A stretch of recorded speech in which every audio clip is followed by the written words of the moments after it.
Hai, hari ini saya mau bahas tentang pelarian seseorang ketika dia tidak punya motivasi untuk hidup.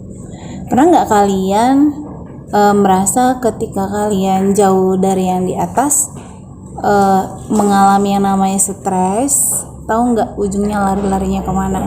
Bisa dia ke film-film nggak bener, bisa ke alkohol atau hal apapun yang merusak dirinya, bisa ke narkoba gitu dia.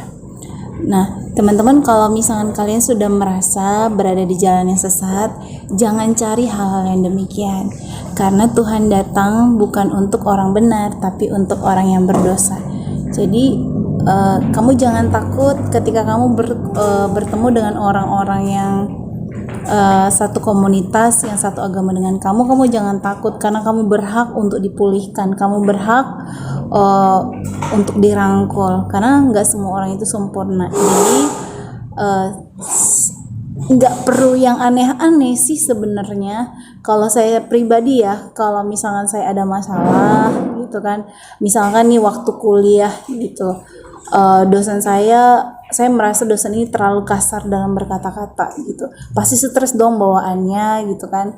Apalagi kalau misalkan dia ngomong itu di depan orang gitu, misalkan kita lagi skripsi gitu, meja hijau, tiba-tiba skripsi kita dibuang gitu, itu sebenarnya hal yang sangat membuat hati kita sakit banget ya di depan semua orang gitu ya, seperti nggak ada harga atau nilai kita di hadapan orang.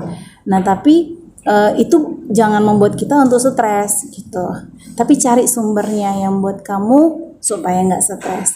Karena saya punya teman, ketika dia stres, tahu nggak dia nyari apa? Dia nyari film porno. Hati-hati loh, karena ketika kita mencari sesuatu yang salah, itu akan mengikat kita gitu. Ingat, kalau kamu nonton film yang gak benar itu, maka nanti kamu akan nggak sadar setiap nonton itu pasti akan berzina. Kenapa?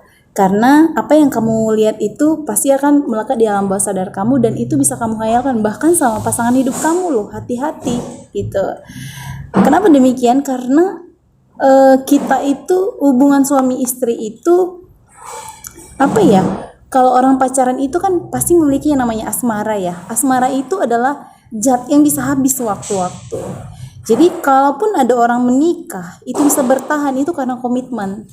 Jadi untuk bisa hidup dalam komitmen itu memang kita harus memupuk rasa sayang gitu. Jadi kita memang harus melekat pada sumbernya gitu. Jadi jangan sedikit-sedikit cari film porno, pergi ke alkohol ya, atau teman-teman yang membuat merusak. Jangan, cari langsung sumbernya.